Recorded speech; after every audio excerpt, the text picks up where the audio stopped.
Umihiling ng proteksyon si dating presidential spokesperson Harry Roque mula sa pagpapakontempt ng House Quad Committee.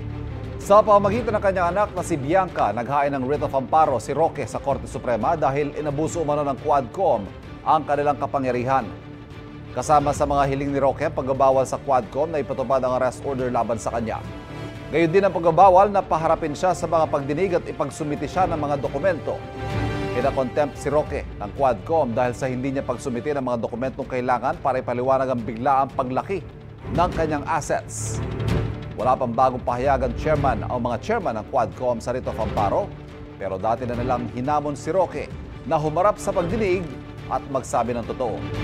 Nauna rin itinanggi ni Quadcom Chairman at Surigao del Norte Representative Robert Ace Barbers na umaabuso sila sa kapangyarihan.